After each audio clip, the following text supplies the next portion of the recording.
Hello, everybody. I am sitting here once again with Ray for Disclosure Part 3. Now, Disclosure 1 and 2 were amazing. They reached hundreds of thousands, millions of people all around the world like that, over 100 countries that it was viewed in. And after receiving thousands upon thousands of questions after the last disclosure, Disclosure 2, Ray has agreed to come back once again to answer some more questions, to give some more disclosure in regards to his personal and firsthand experience. My hopes ultimately is that as this series, so long as Ray agrees, continues, eventually you will come to find out who this incredible man is. He's somebody that's very near and dear to me, somebody that I love, somebody that has taught me everything that I know today. And hopefully somebody that will eventually come out to the light to be able to share more and more and more. And what I can tell you is that this series, from what I'm seeing on a firsthand experience, is opening him up more and more and more just by seeing the feedback from each and every one of you. You know, when we first started this, he was sure that it would be a negative feedback, that it would be negative experience because, and I quote, he believed that people were not ready. And this series has shown him from many conversations that we've had that a lot more people are ready than he once thought. And I think that's why we're sitting here for Disclosure 3 once again. So first and foremost, Ray, thank you for being here and agreeing for Disclosure Part 3. Thank you. In this interview, we're going to be discussing many, many different things.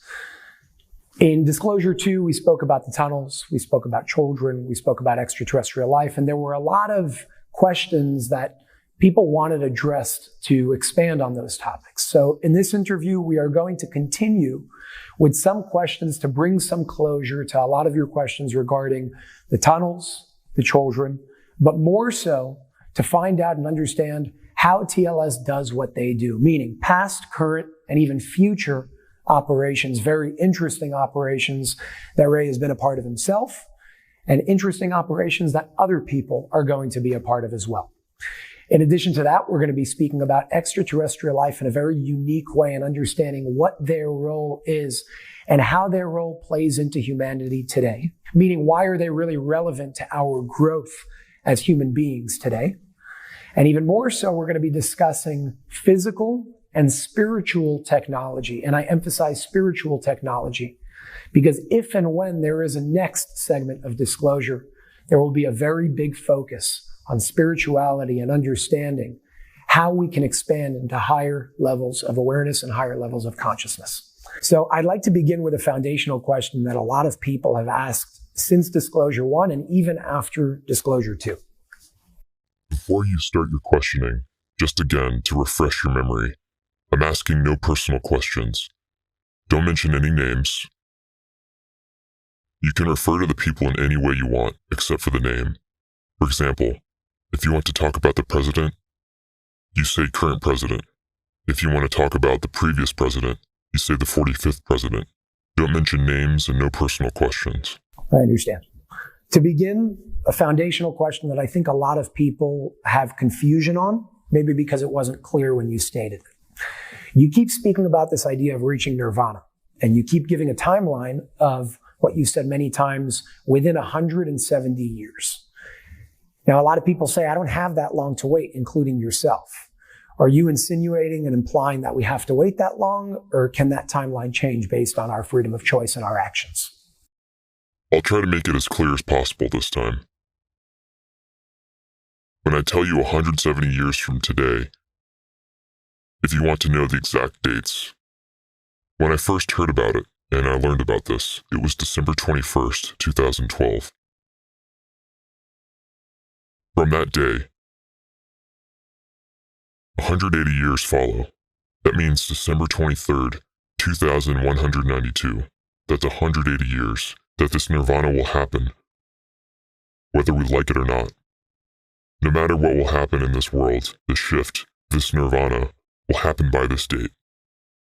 However, we as human beings, TLS, it's in our benefit, and we want to bring it as soon as possible. Can we do it sooner? I believe so. As a matter of fact, I know so. It is possible.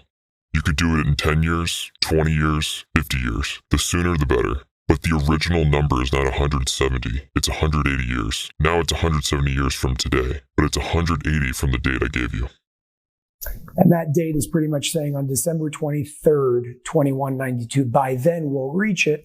But again, we can reach it a whole lot sooner based on our actions and what we choose to do. Right. And this will be the age of love. Now, starting December 21st, 2012, there was a shift to the age of light. That's where we're in right now. And that's the reason you're seeing a lot of strange phenomenons in the world. And the sooner we're going to get to the age of love, it will bring us to a better place. To my understanding, the three eras that I know of from teachings and whatnot through you and others is before December 21st, 2012, it was the age of darkness. From there, we shifted into the age of light, a time of exposure, exposing darkness, corruption, kind of bringing things to light, which is what the age of light is about, which then segues into the age of love, that time of nirvana, which we can bring whenever we want. Am I getting that correct? Yes. And some of this information that you just mentioned is written in the Book of Rays of Light that you saw a small part of. So you're telling me that all of this has been recorded somewhere already? Yes. Okay. I'd like to jump to some of the other topics that we spoke about in Disclosure 2, some very sensitive topics that a lot of people had questions that they would like addressed from your own personal experience. So in Disclosure 2, you spoke a lot about the children, you spoke a lot about the tunnels, those operations that you were a part of. And the biggest question that you answered, in my opinion, was really, where are the children today? And from what you shared with all of us in Disclosure 2, you said that some, not all, but some are taken off planet and helped elsewhere. My question for you is, number one, what extraterrestrial races, if you can share that, are a part of these operations? And number two, what do they do with these children on other planets? How do they help them? First of all, there are no races in the planet world. ET world. You refer to them according to the planet they came from. And they consider themselves all the same race. There's no such a thing as races like we have here. It's where they came from. So if you came from planet X and you moved to planet Y, which happens a lot, so now you become a part of planet Y. So now you are ETY. And that's how they refer to you. You're Mr. X from planet Y. There's no races. So what planets were involved with these operations helping them off planet? I can't give you names. That's what you're looking for? No, I can't give you names. But I can tell you they were moved. Some of them were moved to more than one planet. And for what purposes? First of all, healing. Mentally, physically, emotionally. Also as a learning experience. For the powers who are doing it. The good guys. I don't want you to think it's in an evil way. Unfortunately, as you know, many of the children passed away. They didn't make it. So it could be for, again, healing. Those kids do not have parents. And if they do have parents, they sometimes try to bring them to their parents. But the situation is so devastating, you really can't bring them to their family. They became different human beings. When you say they don't have parents, what do you mean by that? Most of them are clones. Whoever was kidnapped and still survived, to bring them back to the parents, it's very hard. I can tell you the only children or individuals, some of them are a little bit older, who did make it and are clones are going to a different planet. The children who have parents usually stay here. But again, some of them were sent to hospitals. Some of them were sent on by trains, by ship. There were a lot of kids. It wasn't a few kids. It was a huge operation. And those operations happen repeatedly. It's not like one time, 1 month or 2 months, 2020, 2021. There were certain operations that were big and huge compared to other times. But they're doing it all the time. The few kids who are from here, so-called, they have real parents. They're doing their best to bring them to their own family. But it's very hard to make it happen due to the nature of the devastation and torture. They're not healthy kids, and they have to go through a lot of healing and training.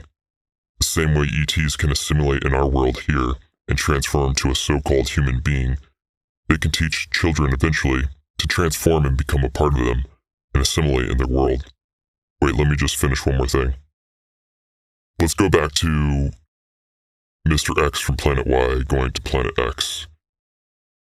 When they move from one planet to another, and they stay there, they know within a short time how to shift to become one of them. That means you're not going to look different.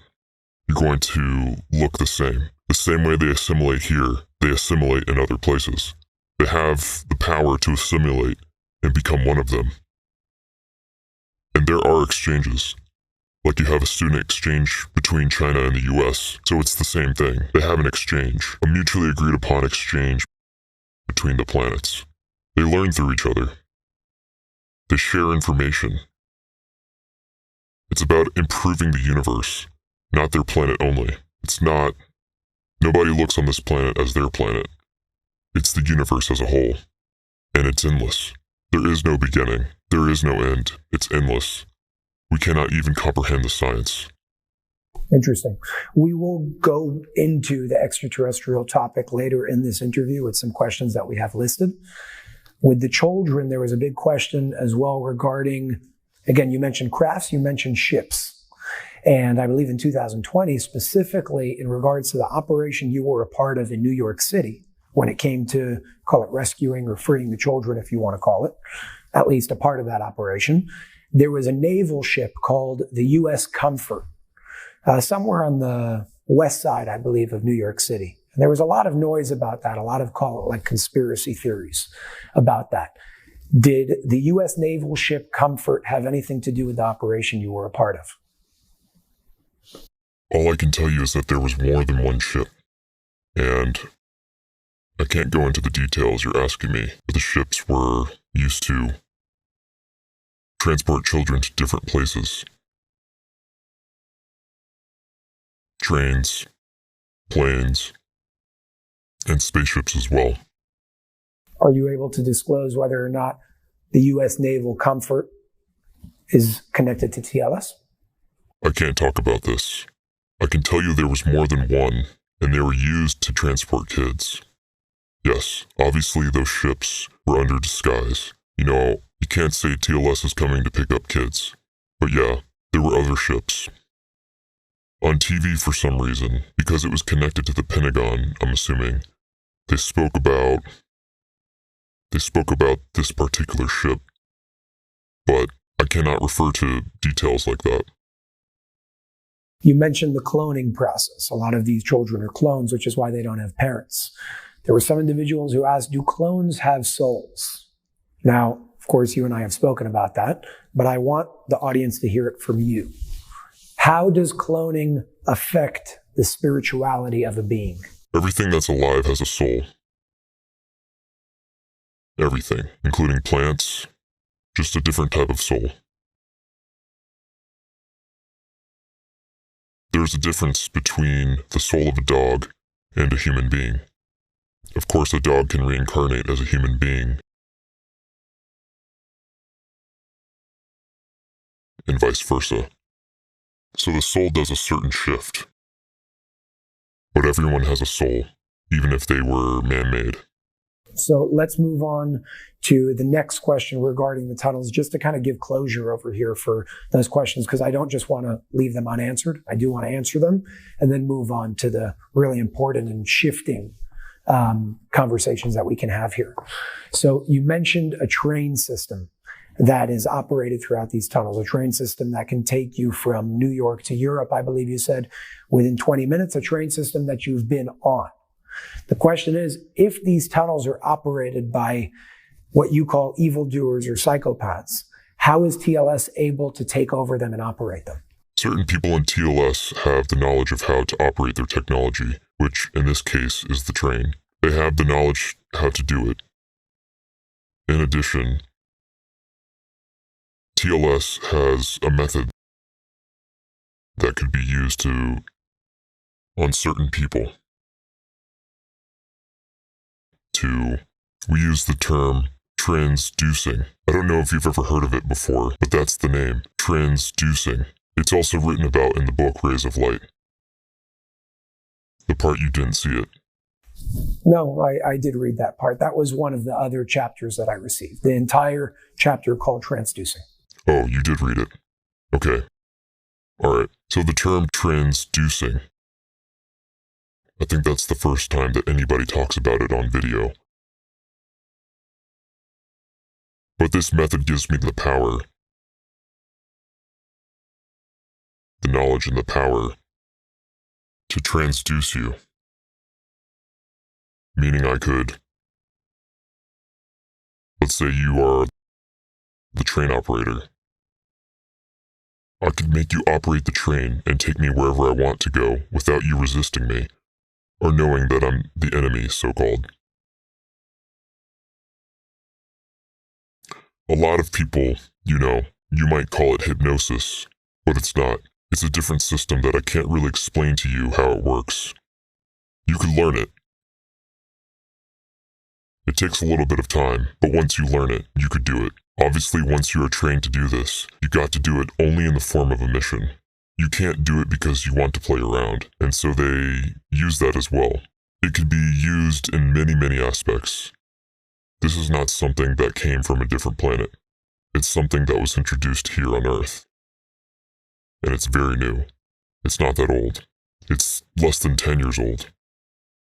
When you say it's not something that came from a different planet, is it a form of like physical technology that you use or something mentally that you're talking about? All spiritually and mentally.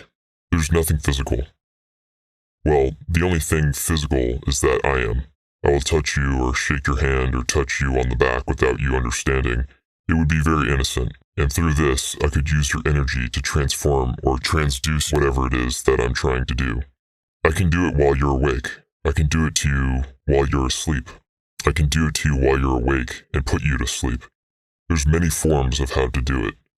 And then you get what you want out of the subject and you move on. You don't hurt them. It's not painful. It's just when you find out that somebody did that to you, your ego is hurt because you were being controlled for a short period of time, because somebody was trying to get something out of you. In a form of training, I did it once to somebody who was like, later on he found out because he was a friend. I did it as a test to see how things, this is part of the training, and he was extremely hurt. But again, I didn't do anything wrong to him, or hurt him in any way. Extremely hurt emotionally. Yes. The concern with something like that is if the wrong person has access to that type of knowledge or power, you could start doing some terrible things. So number one, do you know if anybody on that dark side, psychopath, evildoers have access to something like that? And if so or if not, does TLS have a way of ensuring that that doesn't come out? No. The only people who have access to this method is TLS. And very few people in TLS have this knowledge. Nobody outside of TLS has it. And that's how they keep it secure. Yes. Nobody has it. I can guarantee you that. It's a very unique system within TLS. Case closed. Nobody has it. I want to move on, kind of piggybacking off of, just like you explained, how you would use certain powers in an operation like transducing. I want to speak about past, current, and maybe even future operations when it comes to TLS. My intention of bringing this up right now is to be able to show the viewers how TLS actually fulfills their mission and their purpose. And their mission and their purpose, of course, is to help sort of like assist and elevate humanity to that higher level of awareness and consciousness without the casualties, without the damage, without the bloodshed. So first and foremost, in Disclosure 2, you spoke about how over the past couple of years, I believe over the past 2 years, 2,000 TLS agents died on the job. They were killed in many ways through operations. Can you speak about how something like that would happen. You specifically addressed roughly 700 agents in Australia and operations in Australia that passed away mid-operation from doing whatever they were doing. How does something like that happen? How do they die during an operation? Most of them died within the tunnels. It was part of the tunnel mission. Australia was one of the big ones. South Africa had one also that nobody spoke about, or heard about even. But how do they die? Imagine a firefight, but the guns they're using are not. It's more of a laser gun, technology that only a few know about. And it was only an actual, I would call it a firefight, and people unfortunately passed away. More died on the other side, thank God. But yeah, we had big casualties. How does TLS inform the families of the deceased? Let me answer you in a different way. Let's say something will happen to me tomorrow in the mission. Nobody's going to inform my wife what's going to happen, most likely. They're going to create some kind of a heart attack, car accident, or something like that. And the police will inform my wife. Obviously, she'll know, because she knows what's going on. But most families don't know what's going on. My children don't know what's going on, so they'll get a notice and somebody passed away. Car accident, heart attack, stroke, whatever. In some cases, you don't have a body to retrieve, so they have to... Listen, there's a lot of alibis and stories you can make up to cover for something like that. But TLS never informs you of a casualty. And I'm assuming that's consensual on the side of the individual who passed away. Yeah, of course. You mentioned ranking from 1 to 10, which is pretty much the only thing you know before you go on an operation with TLS. Meaning they'll give you 1 to 10, 10 meaning you're probably not coming back, in your words of what you shared in Disclosure 2. Are you comfortable with sharing what the highest number on that scale you've ever accepted operation-wise? I'm not comfortable talking about this. No. Are there any operations you could share to, again, give a broader understanding of how TLS does what they do? We understand the tunnels. We understand the terrain. We understand things even having to do with weather modification. It could be solar storms and things like that. What can you share that you're able to share, that you're comfortable with sharing in regards to past and maybe even present operations that you've been a part of? Once again, with the intention of showing everybody how TLS fulfills their mission of why they exist in the first place. I can talk about something that happened recently. Okay, first of all, let me explain. TLS is always, unfortunately, to my opinion, is always on the defense, not on the offense, meaning they search for a problem. And if there is a problem, they will eliminate the problem. This, for me, is being on the defense as opposed to eliminating the problem, going after the heads of the organizations or the people who are creating the problem and eliminating them, the same way you are eliminating the problem. But again, I'm not going to get into it. We spoke about it before. I got my ways of doing things. They have their ways of doing things, and recently there were supposed to be certain weather modification, man-made by the psychopaths. I don't know if you're paying attention lately. There's a lot of natural disasters. They're giving you a story. Climate change. Everybody is swallowing this BS and claiming everything is climate change. They finished with the pandemic. Now it's climate change, and everything is climate change. Well, the climate is changing, but not because it's a natural occurrence. Everything that you see, for example, the floods in Australia that happened recently, the huge fire that never happened in the history of Australia, The pandemic. Everything you see in the last 2 years in Australia is man-made. Everything you see there is man-made. The fires, the pandemic, the floods that happened just recently.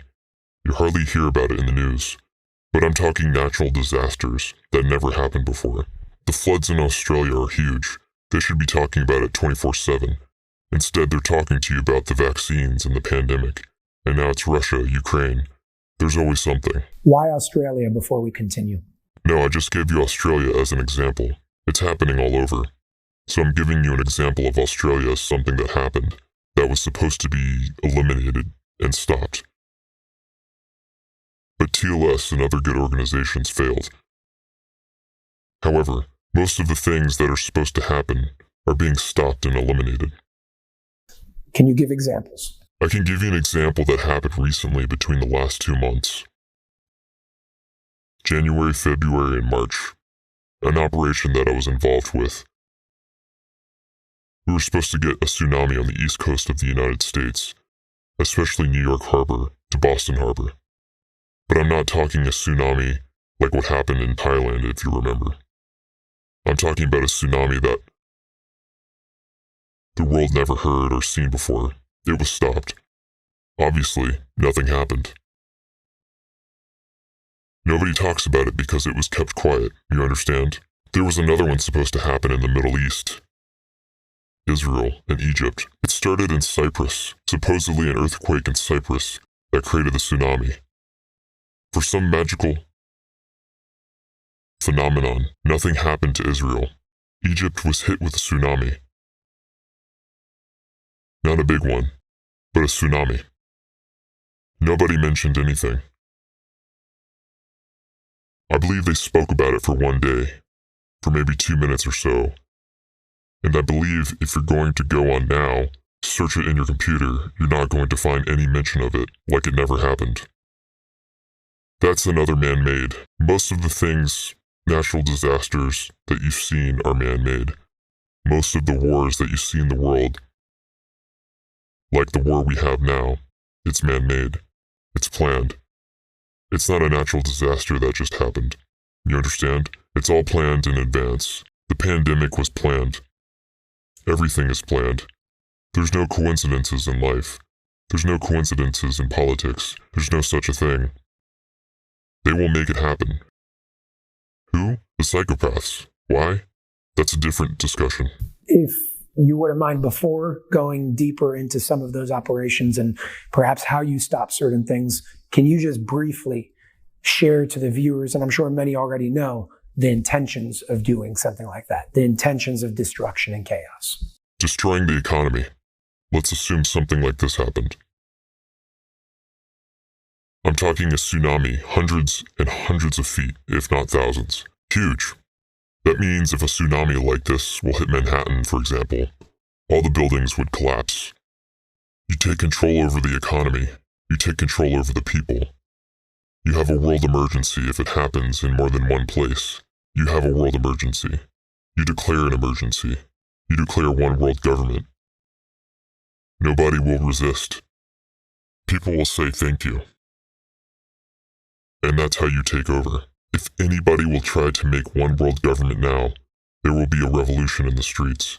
But if you bring them to their knees through a tsunami, for example, through some virus that's going to kill you, whatever, that's how they take you over. You change the laws. Look what happened in the last 2 years. How many laws were changed all over the world? Not only in the United States. They're doing things against the Constitution of their own countries. Governments are changing all over, and they're going against the people. Basically taking control. Reducing the population. And taking control. It's not only money. It's really governing you in a way that they want. And to me, it's a form of slavery. That's the way I look at things. So to shift focus back to those operations, how can one or an organization induce something like a tsunami of that level or an earthquake at a high magnitude? And how do you, as yourself, as an individual and TLS, stop it? Let's answer the first one first. Okay. For them to create a tsunami, it's very simple. If you remember, we spoke about EMLP. That's the technology that they have. You could use nuclear bombs to create tsunamis. Look what happened in Tonga a few months ago. It was such a fake and, you see it on TV. Everything is so fake, but people believe the story. But then they moved on. They're getting you ready for something. They can use nuclear power, which we all know they have.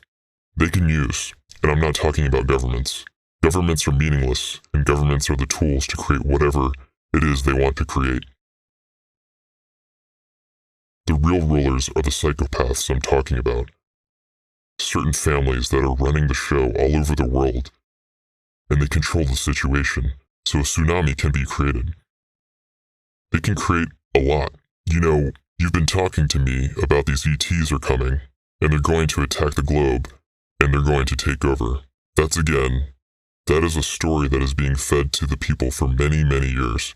This plan, all those plans did not start today. It's going for years and years and years. All of your viewers that you told me, they think that ETs are going to come.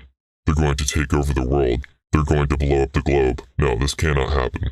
And if it will happen, I'm telling you in advance, this is man-made, and they have the technology to do it for you to believe because they're going to see crafts in the sky that look to them like a craft from a different world, okay? And they're going to see explosions. They're going to believe the governments that they have attacked, and that's how you take over. You're speaking about what many people refer to as Operation Bluebeam. Do you know if that's valid in terms of even its name? I don't know. I heard of it, but I don't know. I can give you a better example that everybody knows about. There's an operation called the Phoenix Light Project. Have you ever heard of it? I'm sure you could find out. Everybody could check it out. Tens of thousands of people were witness to a craft about a mile long. A mile in the sky, people saw it. There was chaos at this time. The ETs are coming. This is a hologram. You're looking at a hologram. It's so real, you feel you could reach out and touch it. You understand? They're using holograms. This technology exists already. It's not new, okay? They're talking about bringing TVs now, like new technology. A TV is going to be a hologram. It'll come soon, but it's not new. This is all technology that they're using. They're telling the Pentagon, they're telling you, governments, no, it's the psychopaths who are running the show. So this is a perfect example. Over 10,000 witnesses saw that. They believe they saw an aircraft, ETs coming to this world.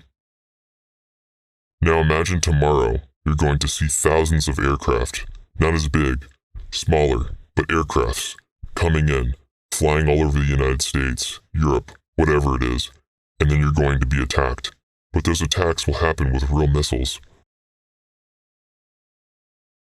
Or real planes, you understand? They're going to say my government is right, they want to protect me. Quarantine, stay at home, go to the bunkers, okay? Whoever is dead is dead. Whoever is alive, we will make sure you are protected. They're going to create a problem, as you know, then a reaction, and then a solution. This is what they've been doing for centuries. They have the technology. They can do this tomorrow morning. The information that you are being fed that bad ETs are coming to get you, nonsense. All BS. Doesn't exist. They're giving you another story that meteors can come into the globe and eventually we're going to get hit. It cannot happen, and I'll explain to you physically why it cannot happen. A meteor over 100 feet cannot reach our globe. You want to ask why? I'll explain to you why. Remember we spoke about the core of the world. What's in the core? Part of the core, there are certain frequencies, energies, that are running this globe. This Earth. The core is in the center of the world. There are certain magnetic fields and magnetic energy points that we spoke about before. That anything, especially if it's made out of a certain metal, cannot reach the world because when you take a magnet, what happens? It deflects, so a meteor can reach the Earth. But before it's even getting close, it will be deflected.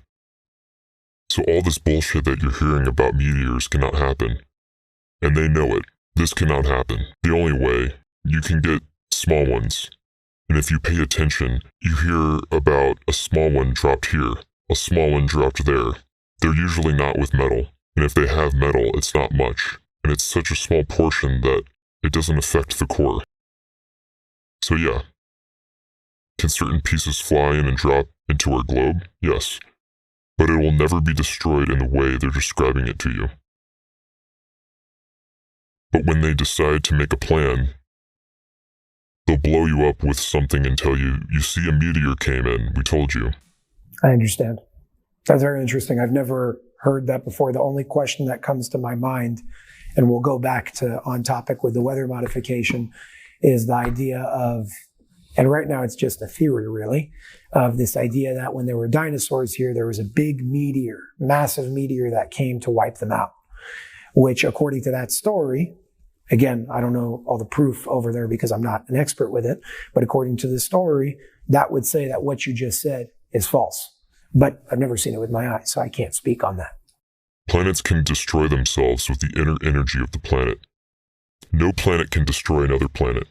There are trillions and trillions and zillions of planets around this universe. There was never an accident that they collided, and it will never happen. That's how the universe is built. You could never have an accident with planets.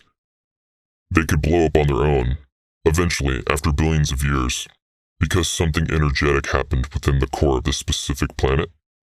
Yes. We can blow up tomorrow? Yes. Your story about dinosaurs? Bullshit. I'm not going to get into it now. Now go and argue with all the scientists in the world. They're going to tell you I'm nuts, but I'm not going to get into that now. Okay, so I want to backtrack for a second before we go on to the next topic and keep the conversation flowing about, you explained how they can induce these problem, reaction, solution, but problematic attacks in the form of natural disasters and all that. How does TLS come by and stop something like that? Excuse me 1 second. Regarding problem, reaction, solution, there's an actual project within your government. They call it PRS. There is a project that's known for many years. It's supposed to be very secretive. Now you understand why I'm telling you. Don't mention names and don't want to. It's supposed to be very secretive. There's an actual, and I'm talking only here in the United States. Forget the other countries. Everybody has something, okay? They're actually calling it PRS. They have a project called MLB, Men in Black. MIB, I'm sorry, Men in Black. You saw the movie, right? But it's a project. It's a project that's here for many, many years. Men in Black are agents that were trained to mainly be assassins, okay? And I'm not talking CIA. I'm talking about a group that you never see or hear about. It's an agency within an agency within an agency that maybe the president knows about. You understand? And I don't think your current president knows anything, okay? But those projects exist. You understand? They do exist. Then 20 years ago, the movie came out and MIB was dissolved. But it wasn't dissolved. They just changed the name. It's funny. It's so sad that it's funny. It's like we're living in a world of very, very sick individuals, and we, as human beings, we don't realize. I would never know about it unless I would be in the business. I mean, it's like the level of craziness. You cannot even start to comprehend what they're capable of doing. MIB, officially, is closed, but they just changed the name. Do you know the new name? Yes. You're going to ask me, how do I know the name? Not just how you know the name, what is the name? They call it FAC. Fixers, Assassins, and Cleaners. Fix, assassinate when necessary, and you clean your surroundings when you're done. Wow. Yeah. You're going to hear about it, probably in 20 years. They'll make a movie about FAC. Wow. Yeah. I've never heard that one before. I know. Very few know about them. Okay. I got permission to tell you about it before I came, so that's why I'm saying what I'm saying. I hope I'm doing the right thing. So back to my thing. My point is, very nice that you are stopping and eliminating problems. Why aren't you going after this organization, FAC? Why aren't you going to the head of the organization? He's in hiding. Nobody knows who the chairman of the board is. But he's from the government. And who is the government? The psychopaths, those families we spoke about that we're not going to mention names. It's all connected. It's the same thing in Europe, same thing in Australia. They just do whatever the hell they want according to the agenda they have. But know one thing, everything that happens was planned in advance. Russia and Ukraine was planned in advance. The president of Russia did not want this war. I know he's the villain, and everybody hates him, and I'm not very fond of him either. I'm not telling you he's a righteous man. He is corrupt like everybody else. But they made him go to war. They wanted the war for many reasons, which we're not going to get to, okay? But think carefully. Who has the perfect agenda or the desire to make this war happen? It's not the Russians, and it's not the Ukrainians. I'm not going to say names. You think about it by yourself. Who has most to gain?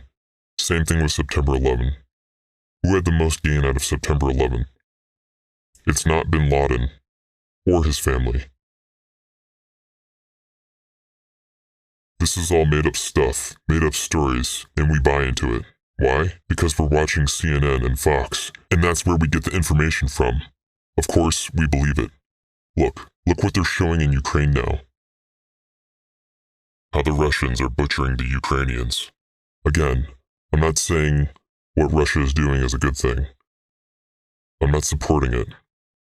Do you think if the president of Russia wanted really to go to a war and kill people, 500 people will die?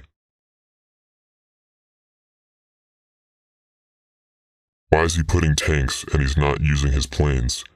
In Chechnya, in 2008, in 3 days, he demolished Chechnya. He took the country down, demolished it in 3 days. He didn't care what the world had to say. He took the entire Air Force, no tanks, just smashed them. Took them back 100 years. Why is he not doing it in the Ukraine? Why is he putting his soldiers in harm's way? Why was the first thing he did? He went to Chernobyl, supposedly very, very contaminated place. Soldiers have no special uniform for the radiation there. And he's moving to Chernobyl. What's in Chernobyl? It's supposed to be the nuclear there is deadly, right? Think about the facts that you see. What about the lies that the US government said? We do not have bioweapon laboratories in Ukraine. What you see on TV, it's a show. That's not real. Again, I'm not supporting Russia or the president of Russia, but the president of Ukraine is not really a saint, okay? He's not. Once again, I want to bring us back to how they do what they do. When I say they, I'm now speaking about the TLS organization. How do you stop these things? It's great to say we're stopping it. Is it physical? You said many times it's spiritually oriented. How do you stop an induced natural disaster? Better yet, how did you stop what was supposed to hit New York and Boston? I'll answer you in a different way. Most of the methods that we at TLS are using is spiritual. 10% is physical. Obviously, you need physical with the spiritual. I'll give you another example. An explosion of lava. How do you stop that? You use spiritual methods that I cannot discuss here to... You are able to stop it if you know in advance that it's about to happen. Can you stop the explosion of the mountain? Yes. Even if it's a natural occurrence, you could stop it. How? Let's assume you're going to join me on a mission, and you're going to watch me from the side of what I am doing, or the team is doing. To you, it's going to be perceived as prayer. To you, it's going to be perceived as energy work. But most likely as a prayer. It's not. It just looks like that. It's knowing how to use energies from human beings and from the core of the earth and the earth in general. You got to know how to take this energy. These energies are extremely, extremely powerful, but it becomes more powerful when you know how to put them together. And then you could basically stop almost everything. I want to speak about you mentioned 36 main energy points that TLS would use for certain work. Before we get to that, I want to ask you, when it comes to call them like supernatural abilities, it could be levitation, telepathic communication, telekinetic movement, moving things without touching them, shape-shifting. How are these things actually applied and used in an operation? Let's start with levitation. Why would levitation ever need to be used in an operation? Perfect example. It's faster than the train. If it takes 20 minutes from New York to Portugal, I can do it in 2 minutes or less. Can you explain that process? Levitation?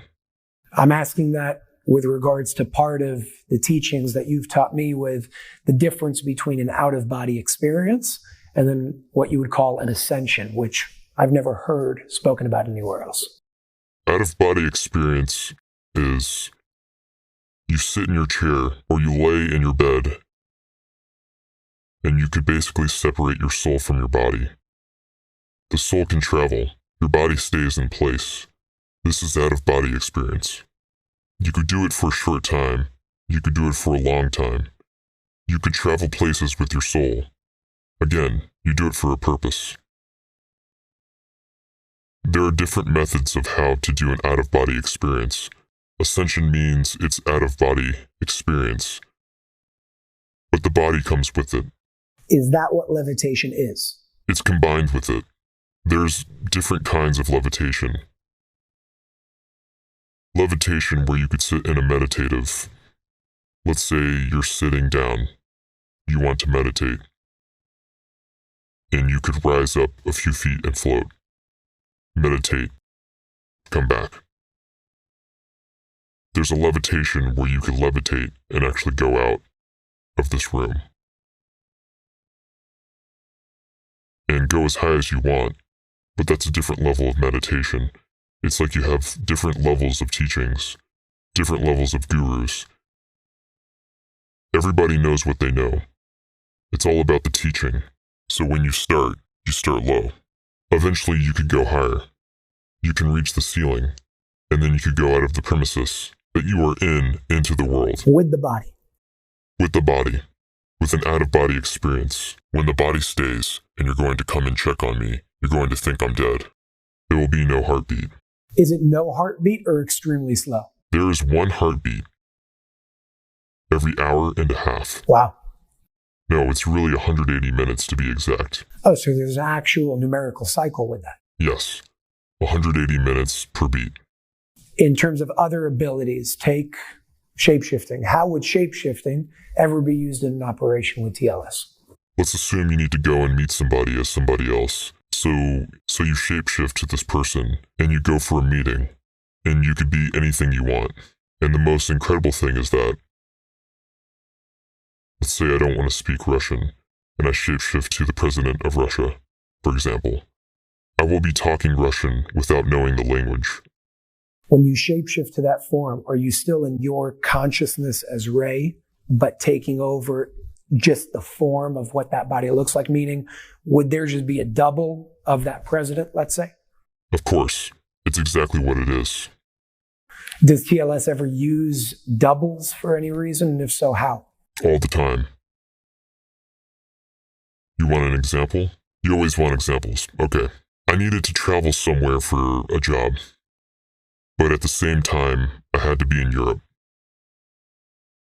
So they get you a double that looks like me and speaks like me.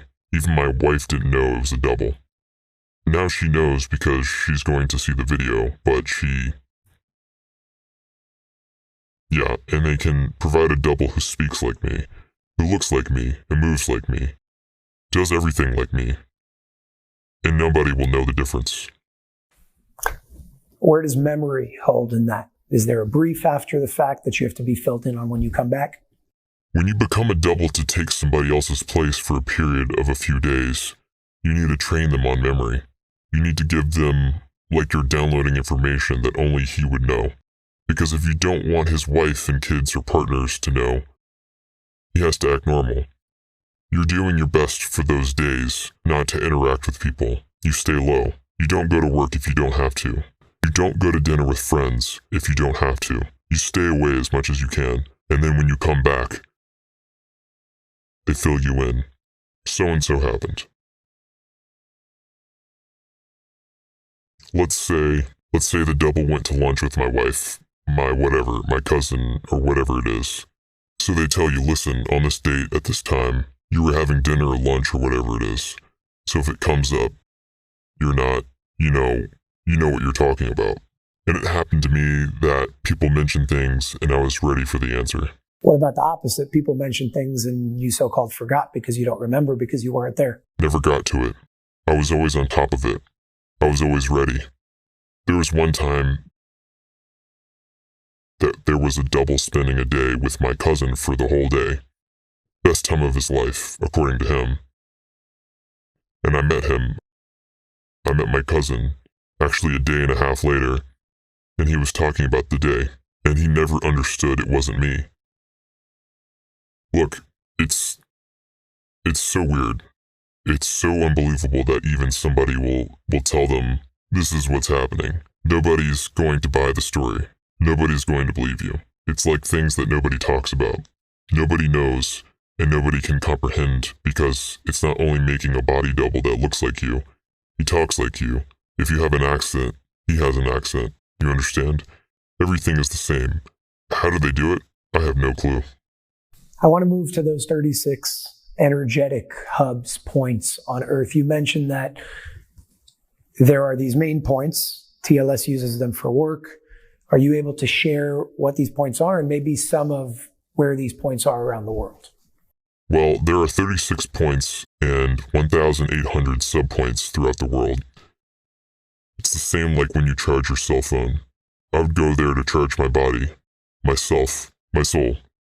It's an energy point that I need, first of all, to fulfill myself and my soul, and in order to have the charge to do the work.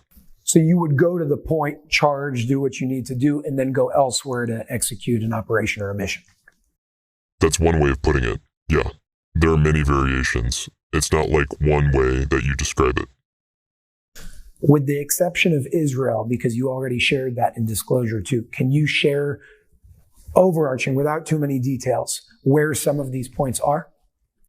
You have in England, you have in Ireland, you have Mexico, you have in Argentina, Australia, many places around the world that have it. Is Mount Shasta one of them? Yes. Is Easter Island one of them? Yes. Does Bora Bora have one? Yes. Are the pyramids in Cairo one of them? Yes, but it's a different kind. Does Utah have any? Yes, but it's a different kind. Other than California and Utah, are there any other states that hold those in the United States? New Mexico. Are the North and the South Pole included in the 36 points? The North, not the South. The South is feeding off the North. Interesting. Okay, now I want to tap into something that we spoke about in Disclosure 2. You wouldn't go deep into it. I understand that you may now have permission to speak about it, so I'm going to press you on it for a second. In Disclosure 2, you mentioned some main hubs and points in Jerusalem. I think you said the Dome of the Rock, the Dead Sea, and somewhere in Haifa, if I remember correctly. And I pushed you to speak about a specific event in regards to a future operation having to do with TLS and other individuals. At the time, you said you're not comfortable sharing it. I respected it, and we moved on.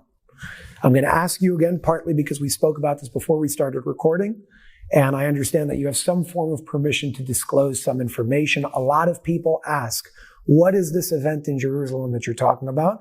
What are the details that you can give? Is it good? Is it bad? What's going on? You are talking about the Dome of the Rock. Under the Dome of the Rock, there are sacred objects such as the Ark of the Covenant, certain staffs that we spoke about in the Pyramid Code. It was stored or hidden there. You're talking thousands of years ago. I don't remember the exact year. It's not important. And there will be a day, hopefully soon, that a specific person will be chosen to lead an expedition to go there and take these sacred objects out. Will that be an expedition created and led by TLS as an organization? Yes, but the person who's going to lead, I have a reason to believe, is going to be you. I think what they're doing now, they're training you, and they are planning on giving you the task of retrieving those objects when the time comes. Why? Why you? Why? You're going to have to ask them. You have access. Go talk to them. But again, I have a reason to believe that is what is going to happen. To tell you for sure what's going to happen, I can't say guaranteed. But eventually this person is going to go with the team. I'm assuming to retrieve these objects, which are going to give the world this energy that we spoke about. EMP, EMLP, and all that. That's part of it. Plus a lot of sacred information that most people... It's information about the world in general. Not the world, the universe. It's not only here. And this will help us to reach the nirvana I was talking about 170 years from now. But again, I have a reason to believe it's going to happen much sooner. Do you have an idea of any sort of timeline? Like I said, max 170. I believe it's going to be within the next 20, 30 years. So when I'm around 40, 50-ish. If they'll choose you. I remember one of the things that we spoke about in a meeting that we were a part of was part of like the preparation. And as a matter of fact, it was also said that you were going to have to be one of the people that show me where to go. Well, yes. I don't have to be here to show you. It's going to be written for you, or for this person who's going to do it. And it's going to be like a treasure map that you will need to follow. I can't tell you it's 150 feet below from the base of the Western Wall, which is underneath the dome of the rock. And what's stopping people from going there right now after hearing what you just said? They don't know where to go. You can't just go and dig there. They'll shoot you on sight. What has to happen in order to get to that point? Because a revelation of that size will change a lot. I'm assuming that there's a lot of like prerequisites that we would need to meet as a collective. And the individual, if that individual ends up being me, a lot of work would have to be done before being able to even handle something like that. Correct. But it would be through bloodshed, and it could be through a good thing. How? I don't know. I'm hoping it will be through a positive phenomenon that's going to happen. Yeah, but something revolutionary is going to happen. I just don't know how. What's the plan? How it's going to happen. You can't just walk in and retrieve objects. First of all, it's very deep. There is a way to get in there. But even when you go in and get in there, you're going to find this door that I'm talking about, and you're going to go 150 feet down. You're not going to know where to dig. You need to dig through certain walls to get in. And it's not as simple as you think.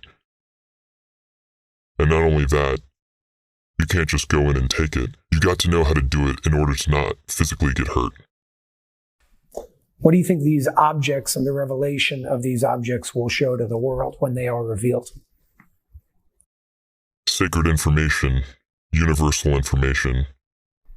What about abilities of those objects? The main thing, the EMP. Electromagnetic pulsation. Mm-hmm. What about electromagnetic laser pulsation? As well, the Ark of the Covenant has it. The major one is the Ark of the Covenant.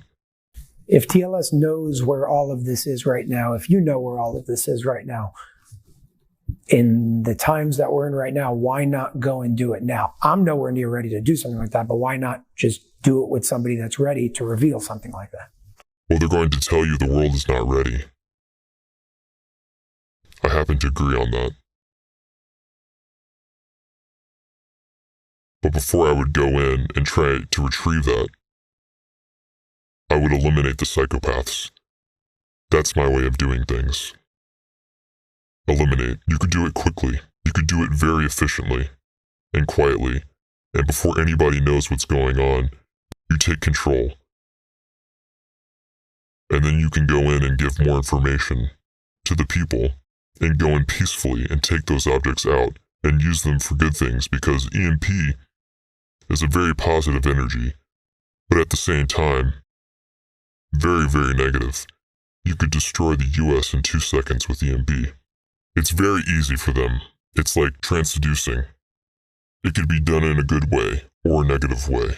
So you're saying things like that can and will only be revealed when we're able to sort of be responsible with it, so it doesn't fall into the wrong hand. Be responsible. Be aware. Like I told you, universal awareness is the key for everything. We spoke about it last time, and the people of the world have to understand that. Universal awareness, unconditional love between the people. This will bring unconditional love with other planets. But let's worry about here first. Again, to my opinion, and it's my opinion only, first thing that needs to be done, eliminate the psychopaths. It's got to be done tomorrow morning, and it could be done. I want to move to another topic in regards to some confusion and hopeful clarity that we can get on from your firsthand experience and knowledge regarding certain people, movements, things like that, and what side they're really on. I want to begin with a question that I'm always asked, and I want you to answer it for the viewers right here. Is TLS in any way related to what they call the Q movement? No. Do you know if any past presidents or vice presidents were a part of TLS? Not to my knowledge, and even if I knew, I wouldn't tell you. Would you say yes, but I can't tell you? No, that's my answer. You heard my answer. Would there be an opportunity, and I'm asking on behalf of the viewers and the audience, an opportunity to ever interview somebody else from TLS with whom you work with? Well, this is not in my control. It's a question you have to ask my boss. You have your access. Refer the question to the right people, not to me. Understood. Okay. I want to move on to the next topic of this discussion. A lot of people had questions in a very relatable way regarding extraterrestrial life. So we spoke about this idea that you shared earlier regarding what many call Operation Bluebeam, how they would kind of bring a fake invasion to make us afraid of something, problem, reaction, solution for emergency, control, suppression, and so on. Do you know if and how TLS is stopping something like that? Of course, all the time. It's an ongoing thing that they are trying to do and plan, and TLS is monitoring it. And again, my issue with TLS is that they're waiting for an event to happen, and then they eliminate it before it happens. That's being on the defensive. I like to be on the offensive, and that's not happening. Understood. The next question that I have for you, again, in regards to extraterrestrial life, and once again, I'm going to challenge you on this because that's my job in these forums. You mentioned specifically in Disclosure 1, 3 extraterrestrial races by name, Sia, Nashia, and Kono, if I remember correctly. So the question is, a lot of people are familiar with other names and other races, but nobody's ever really heard of Sia, Nashia, and Kono. How do we know you're not just making up a name? Is there anything in history to back up what you're saying? What you're saying is not true. Nashia, Sia, and 5 more that are mentioned, not Konam, are mentioned in the Jewish studies, and those books written, like the Zohar. You could read about it there. So what you're saying is not correct. I did not invent it. It was written thousands of years ago, 2,000 years ago, I think. I don't remember, but the information is there. I'm not saying that you invented it. I'm challenging you on that idea of saying, how do we know? And is there anything to back up? So you're saying that in the Zohar, these things are spoken about. Yes. To what extent? I don't know. I never read. I just know it's in there. Understood. I never read the Zohar. You know, you got to be a very educated person in the Jewish studies before you can read the Zohar, but I know it's in there. The only thing I read was 1 or 2 lines that described the Sia.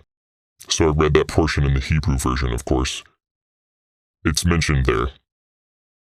Because I was curious to see what it says and how it says it, and they're describing similar events or situations that I experienced.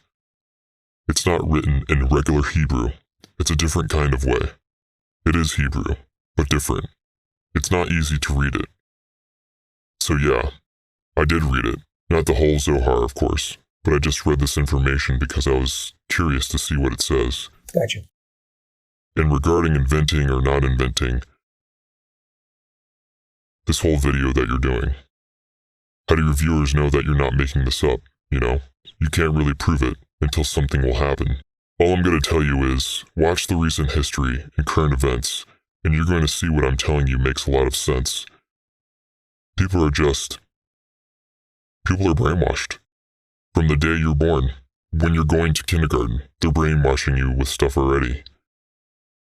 It's about your food intake. It's about politics. It's about geography. It's about religion.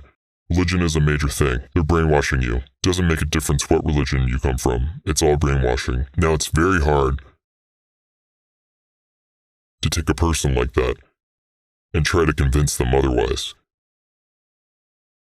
I guarantee you most people, even if I gave them physical proof, they're going to say I'm a magician. You understand? So how do you prove something like that? Most of the stuff me and you are talking about are crazy stuff. Phenomenons that even Hollywood doesn't have. You know, it's just crazy. Crazy stories. So proof, it's in the eye of the beholder. Basically, it's the way you want to perceive things, understand them, and translate them into your own way of life. You've mentioned many times that all extraterrestrial life is with good intention. If so, how do you explain alien abductions? Well, you are calling it abductions. Abduction is a very negative word. When you take a person to a spacecraft, let's say I'm an alien, they take you for research purposes, for testing purposes, learning experience, information, sharing information. And if they took you, for example, they do it because you have something very specific within you, within your soul and body. Again, it's the energy we keep speaking about that they need. I do this to people all the time, but I'm not hurting them. I'm not damaging them in any way. They don't remember anything that happened to them, so you don't affect them mentally, okay? It's very rare that something will go wrong and the person will remember something, but it happens. Sometimes it does happen. People do suddenly remember what happened to them, but most people don't believe them. They think they're crazy. You call it an abduction because your government told you it's an abduction, but it's not an abduction. Can you explain what some of the situations would be for an extraterrestrial being or beings to kind of take you up and do something for a period of time? For what purpose? I need examples so we can understand clearly what's going on here. I just explained to you the reason why they're doing it. Wait, there are other situations. Sometimes they take somebody and they don't bring him back, but because he chose not to come back, he agreed. They will never keep somebody against his will. They will take him, maybe against his will. They're not going to ask permission. Can we take you? They will take him, and then once he's there, if they want to keep him, they will ask for permission. The same way TLS is asking me if I'm willing to do something, and if I say no, I'm off the hook. There's no problem. They will never force you to do something against your will. Would they ever do the opposite, heal you in any shape or form? Also, sure. And when you say experimenting with DNA and things like that, again, I'm just putting it out there. It sounds like a negative thing because we're used to our governments doing things with DNA and harvesting and herding and things like that. So the automatic association would be it's a negative thing. Can you give a positive example of why they would need DNA for experimentation purposes? What would they do with that knowledge that would be productive for life as a whole? Experiments. It's all about experimental learning and experience. The same way we don't know a lot. They still don't know. Maybe they know more than us, but they don't know everything. And they want to improve the galaxy, the universe. They do it through human DNA. They also do it with ET DNA. You understand? When we get an ET over here, like TLS for example, when he gets here and they do work on him, they're taking blood samples and taking everything. And there is a special team of scientists working within TLS in order to perform certain work. The only thing I can tell you they will not do is cloning, although they can. Nobody will do cloning except governments. Because they will never do anything against nature. They will never play God. They will go with nature. They will go with God, if you want to call it that. They will never do cloning is against nature. By you making a clone, you are becoming God. You are becoming the creator. They will never do that. They only do certain things that go with nature. You understand? For example, a member will never take a vaccine because it's against nature. He will never take a drug that's against nature. Chemotherapy is against nature. That's why everybody keeps dying. You understand? Radiation therapy, it's against nature. Chemo is a poison. How do you want to treat somebody with a poison and expect them to live a normal life? You understand? So the time will come when the healing will be done through energy, through the right food that you have to eat. Every planet has its own unique nutrition that you need to survive on this planet. It's a learning experience, but I guarantee you, they will never do something against nature or to harm anybody. Not only human beings, other planets. Many of the viewers have questions regarding blood types, because there's this idea right now, which I'd like to ask you about, that Rh negative blood type and certain other blood types have something to do with you being connected to extraterrestrial life or you coming from an extraterrestrial bloodline. Do you know anything about that? Can you share anything about that? In short, it's all bullshit. Obviously, we all have a different blood type. And if you go to different planets, they have different blood types. Some of them don't work on blood. But let's call it blood. Let's say it's green gel that goes through the veins, for argument's sake. So it's a different blood type. It's not just blood. A lot of them have blood. If you're going to cut them, they're going to bleed. Do they have a different blood type? Of course, because it's a different gravity. It's different atmosphere, different everything, so everything changes. Humans interbred with ETs in the past, so obviously you change your blood type. It becomes different. That's the reason you have O and O positive, and RH and AB.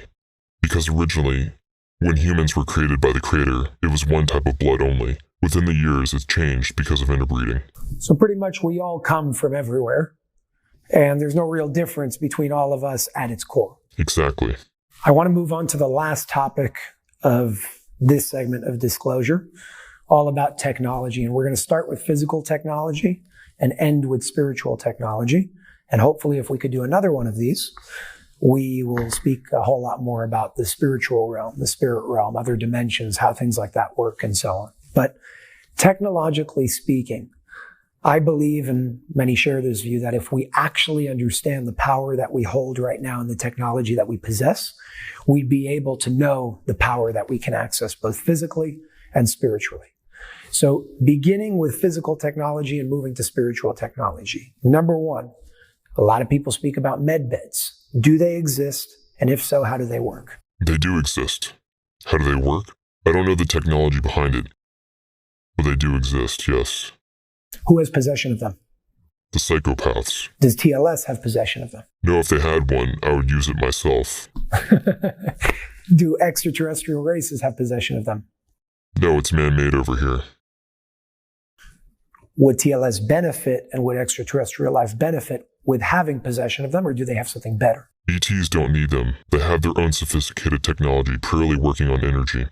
And they don't have the level of disease that we have. It doesn't work like that. They definitely don't need it. They're much more advanced than this. They don't need it. Can human beings benefit from this? Yes. Not everything you hear about med beds is true. Is it a healing technique? Yes. But it doesn't heal everything under the sun. But yeah, it can help a lot of chronic diseases. It can help prevent. I don't know how the technology works. I believe it's based on EMP. I believe so, but I don't know. But yeah. I've seen one with my own eyes in someone's house. In that case, you're saying that the psychopaths are the ones who have possession of them. Were you in the house of one of the psychopaths? Yeah. Interesting. For what purpose? A job. TLS infiltration job. Yes. So it's a man-made, earthly, originated technology. Yes. I think it's a combination of EMP and Dr. Rife's technology, if you're aware of it. A lot of people believe that the children from the tunnels, extraterrestrial life, or other organizations use med beds to help those children heal. I'm assuming based on what you're saying, that's not true. No. So back to the beginning of what we were speaking about, do they use physical technology to heal these children? Or is it more like therapy and spiritually, emotionally speaking things? Depending on who is healing them. If it's human beings, it's based on more physical technology. If it's different planets, they don't need that technology. They have their own energy work. Look, there's many therapies here and there, and they use what they can. You've mentioned multiple times that TLS has possession of free energy technology, which they use. If so, why aren't they putting it out to the world? It can literally change the world overnight. Because they can't. We're talking about TLS? They can't. I was asking the same question. Electricity that you use right now and you pay for it should be free. And it is free. Electricity comes from the universe, from the earth. You shouldn't pay for it. It's your God-given right. Obviously, the psychopaths were able to take control over it and sell it to you for trillions and zillions of dollars. We could and should have free energy, and the day will come that will happen. That all of us will have free energy. It's going to be a God-given energy. Natural energy. Those therapies, okay, that come from electricity were stolen, destroyed, and hidden from the public. Dr. Reif is a perfect example. Tesla. I mean the original Tesla, not the Tesla we have today. Those things were destroyed by coincidence. Those people died by coincidence, as always. There's always something that happened. You understand? Their laboratories were burned to the ground because a fire suddenly happened. All kinds of BS stories, as always. But those technologies are available. They are hidden, and they're going to come out, and they're going to have free energy. Clean, free energy. Hopefully, like I said, it's going to happen soon. Why can't TLS put out what they have right now? Again, why TLS is not eliminating the psychopaths? There's something that probably I don't understand in the system. It could be a certain type of retaliation that could happen that might do more harm than good. I admit, I don't know everything. I was told by my boss, more than once, that I need to understand that there are certain conditions that need to be met in order to do things my way. Everybody is afraid from retaliation that might happen. For example, the US has nuclear bombs and the Russians have nuclear bombs. Nobody is using them because everybody's afraid of each other, which is a good thing in a way. So this is something similar that, again, I believe I'm right. And elimination should be done immediately. I understand there will be a cost, a human cost to that. But otherwise, we're all going to end up slaves. I'd rather be dead than be a slave. I understand.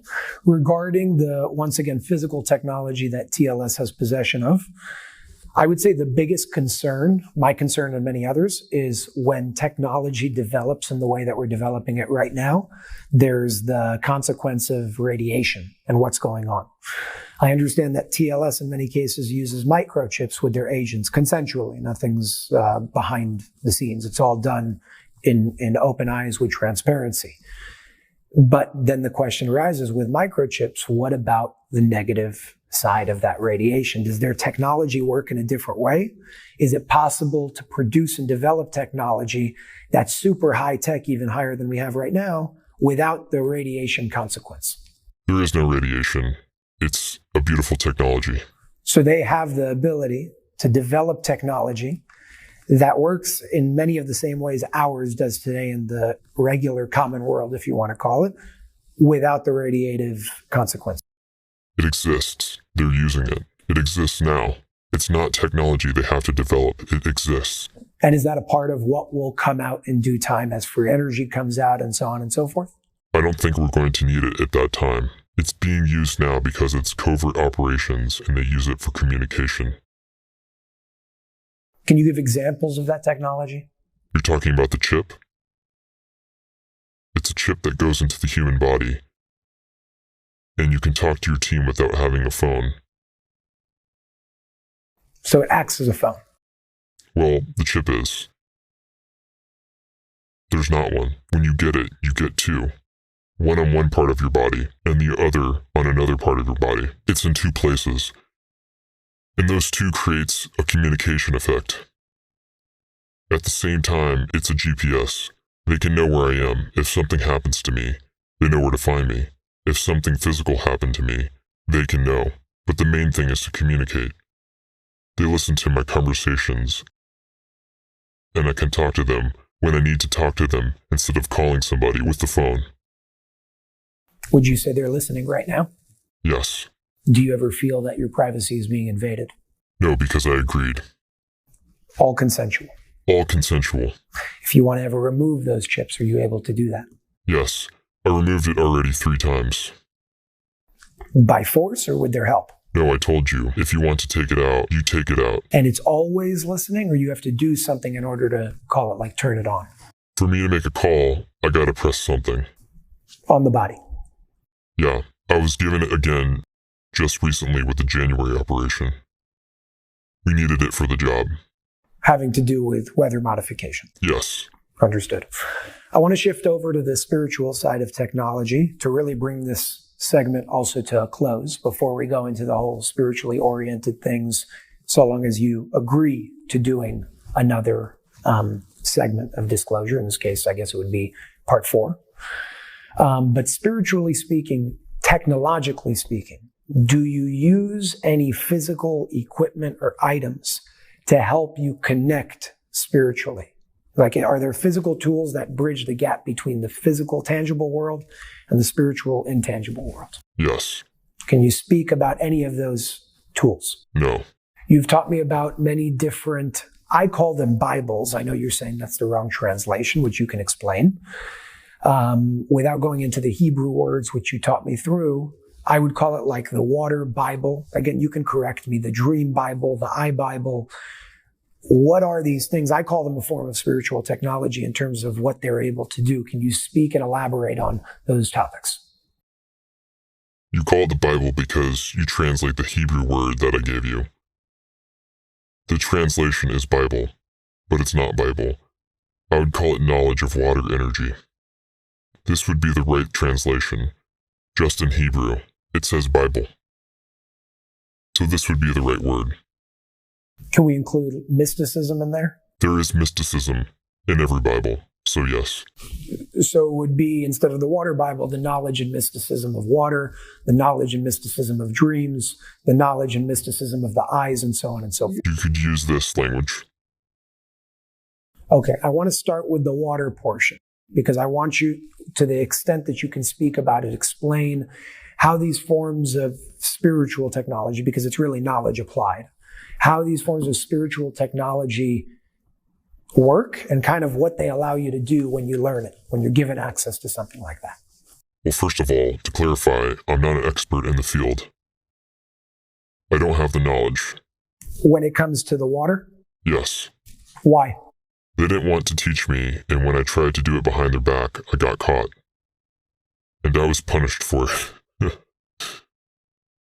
Why didn't they want to teach you?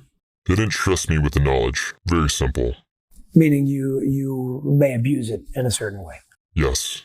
Not responsible with it. Yes. Fair enough. I happen to agree with them. I wonder why, but never mind. We're not going to get into it. I do know that it gives you, I don't want to sound too strange. It's okay. But I'll give you an example what you can do, and I've seen it done. You could go into the beach here and go into the water, and within less than 30 seconds, you could come out on the beach of Normandy if you want. You can move your body. Physical body, not soul. Physical body and soul.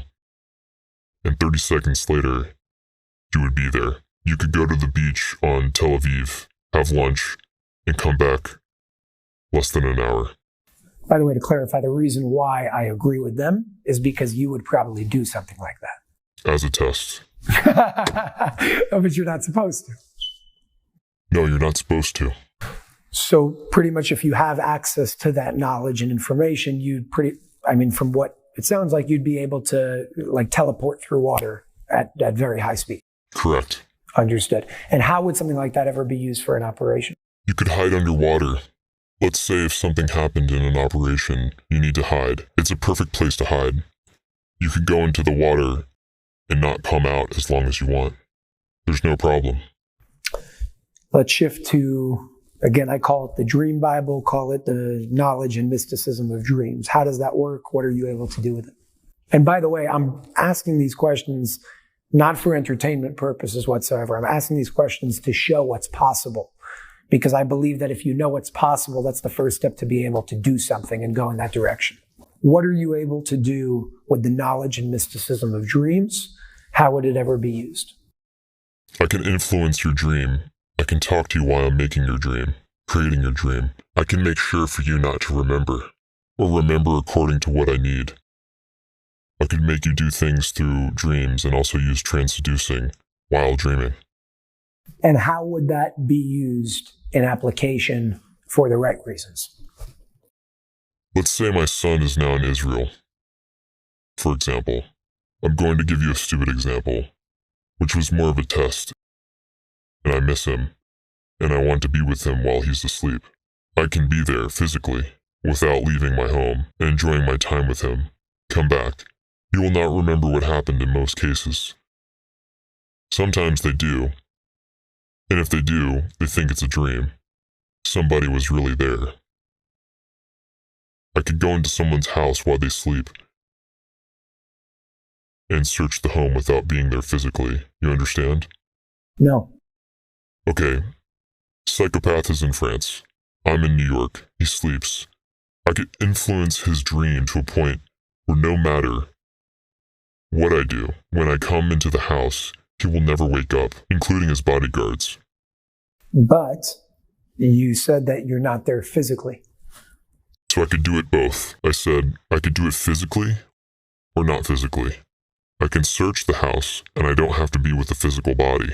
So now you're referring to something like an out-of-body experience where you're kind of going somewhere intangibly. Am I understanding correctly? It's different. It's through a dream. That's the mysticism of the dream. You call it the Bible. Again, it's a learning experience. It takes time to understand. And if you need to go to someone's house, I can go to someone's house, either physically or non-physically, and retrieve information or plant something. Can you move things in that house or plant something in that house without being there physically? To plant something, I have to be there physically. But again, I'm there physically without leaving my house. Do you understand what I'm trying to tell you? No, I don't understand what that means when you're saying you're somewhere physically without leaving your house. That's where the teaching of the dream comes in. I can't explain to you. Okay, let's move on. And as we speak about it, I'll understand more. I'll ask all the proper questions and we'll come back prepared because I don't understand what you mean by what you're saying, but I'm sure there's a way to understand it, at least in ways that we can convey it. So the reason you cannot understand is because you don't have the knowledge of this dream Bible you talked about.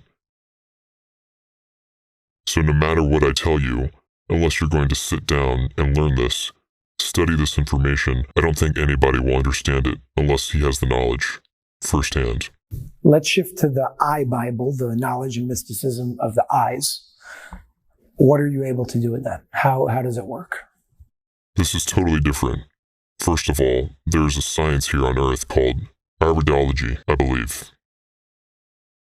It's the study of the eye. There's a book, 5,000 pages, that you could buy and learn.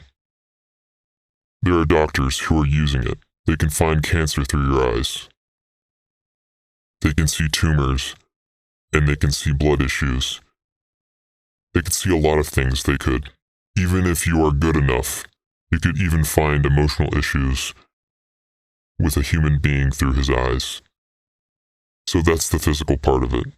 It's very difficult science to understand. But this is the physical part. What I'm talking about is the physical with the spiritual. When I'm looking on it, I'm not looking for tumors. I'm looking for signs of a spirit. Meaning, through your eyes, I can tell of your reincarnations. Through your eyes, I can see things of even sexual abuse. Sometimes, not every time. Through your eyes, I can connect with you and other souls. There are certain levels of spirituality that can be measured through eyes. I would say the most important question now, after understanding just some of, I'm sure, many different sciences and knowledges and mysticisms, if you want to call it that, is How do we as common people, day-to-day people that don't have access to this information that's part of TLS and maybe other organizations, how are we able to access this power, this knowledge, this ability? You're going to have to reach a certain level of awareness, certain level of purity. And you have to meet certain conditions before somebody will even approach you with that. I believe the day of nirvana will come, and then it will be common knowledge, because I can tell you through ETs that I've met. They have the knowledge, and they don't have to study it. It's like a knowledge within. When we talk about reincarnation, let's assume you suddenly can have a memory of your own reincarnation. You're going to be in heaven. Wow, this is a common thing for them. In the spiritual world here, it's not uncommon for people to know different reincarnations. It's not uncommon for them to know other people's reincarnation. It's not uncommon to meet somebody from 1,000 years ago, and you're going to have a memory about your life with them. Whether it was your wife, your husband, doesn't make a difference. And some people have a memory with details. Some people have a very short memory. They remember certain things, but not details. So depending on the soul, the experience of the soul, the path of the soul, you understand? Mm-hmm. There are a lot of conditions that can change the formula. So you're saying that extraterrestrial life at this point pretty much have it innate within them. Is it safe to say that we also have it within us and those answers exist within? It may just be harder to connect to that because of where we're at collectively right now. Exactly. We all have it. Which means that we can get to a point where we don't need somebody else to bring it out of us, but it's a matter of spiritual evolution. This is the days of nirvana that I'm talking about, yes. I understand. Age of love. Age of love. You've spoken about certain codes being embedded within things like the pyramid code, rays of light, even Bibles that modern day religions follow. Can you elaborate on what you mean by codes? It's very simple. There's a formula where you are connecting. For example, let's assume you read a part of Rays of Light, right? So you read it. You see a story, and you memorize the story. You understand the story. It could be funny, it could be sad, it could be annoying, whatever. But you read the story. When I read it, I don't see the story. I see, because I was trying to look on the codes. For me to read the story that you're talking about, I gotta concentrate. Close my eyes. Meditate for a second before I can see the story. I cannot see the story like you. I see the codes. So I have to talk to myself and say, forget the codes. You are a regular guy who is reading a regular book. The codes are combinations of letters, of numbers. Even an exclamation point could be a part of the code. A code could be when I take the book and I turn it sideways or upside down, I could see something else, colors within the book. A combination of black and white, because when you read the book, you read the black, because the white is the empty space, right? No, I read the white. There are letters in the white. You see the black, you don't see the white. For you, the white is empty space. You remember when you wrote your first book? You remember that we were talking about it? I told you, listen, do it black and white, but opposite, and you refused. You remember I was trying to convince you? Yep. Your next book, do black and white. You'll see the difference. Meaning you make the page black with white text. Yes, it's much more difficult. It's going to cost you more money, whatever. But change it and see what happens. Okay, so with this code, let's say we're able to collectively understand these codes, understand what they are and all that. What would that enable us to do? How would that change our lives day to day? You're basically getting certain information, secrets, mysticism out of it. Again, every book has its own code. I try to take my knowledge. I open up the Bible and I read it, hoping to find information because I thought maybe the same code is there. So I did it on my own. Obviously, I couldn't find anything because the Bible has a different code that I don't know. So when I asked for the code, the rabbi didn't want to give it to me. But there are codes. And I know there are codes. But if you don't have the formula, you could never figure it out. Somebody needs to give you the formula. You could never. You can bring any hacker, whatever you want. You will never figure it out. And I can tell you, the formula is extremely simple. It's so simple, it's a joke, but you will never pick it up. So you're saying that these codes revealed really have the ability to change the world for the better? In rays of light? Yes. I'm sure the Bible is the same thing. I'm not going to tell you every other book has the codes. Every code has certain secrets in it, which could benefit humanity, but some better than others. I'm sure the Bible is a much better creation, much more powerful than rays of light, okay? Much more powerful, even though I don't know what is in the codes. Don't forget, the Bible was here for thousands and thousands of years. Rays of light was here for only a few years. It's different. You understand? Again, I'm not trying to compare the books, okay? I'm definitely not doing that. I don't want to sound like I'm, trying to be Jesus Christ over here. That's not the case. The codes I learned in that book have a lot of valuable information, and I can tell you, I'm a very small part of this operation. I know that much. I know nothing, basically. So if I'd be able to sit down and learn the Bible the right way, not what they're teaching you in the synagogues and the churches, I'm talking the right way, really learn the book, I don't think the story is important. Well, it is important, but more important is what is within the story. But for this, you need to know the code. In order to know this, you gotta sit down for a few years and years, learn it, and then once you meet the right conditions, maybe this person like the rabbi or somebody like the rabbi will say, okay, come and let me teach you phase 2, which is in the codes, and then you will see a different world there. And I'm sure it's an extremely powerful book. I have one last question for you.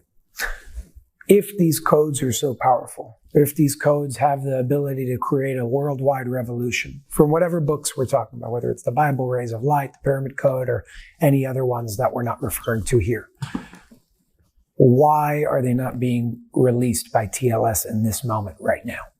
A few years ago, I spoke to a chief rabbi, okay? In Hebrew, we call him Mikubal.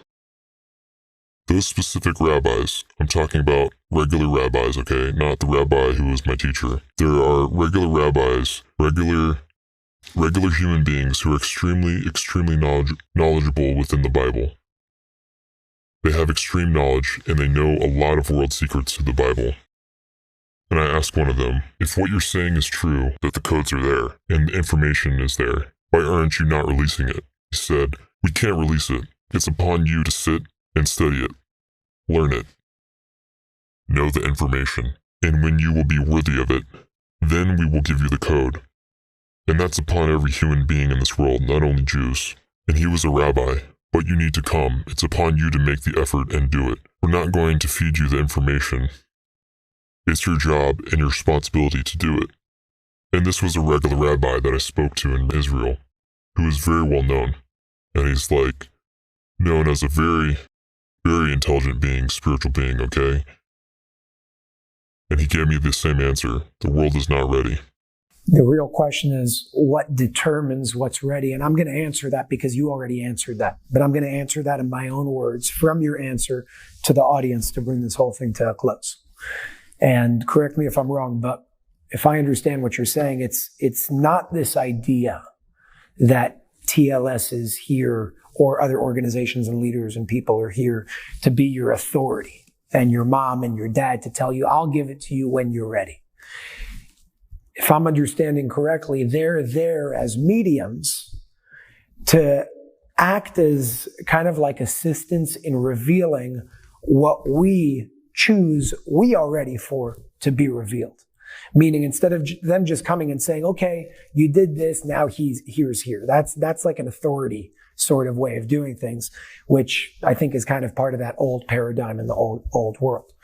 What I'm seeing through my experience and from what you just said as well, it's this idea that they're not here to be your mom and your dad and to govern you, right? It's not about government anymore. They're here to be mediums that act as extra assistants on the way of your own internal revelation, where you do things through your freedom of choice and your actions to be able to open the world up with all the knowledge, mysticism, and information that you have right before you. Is that a correct way of explaining and seeing what you're saying?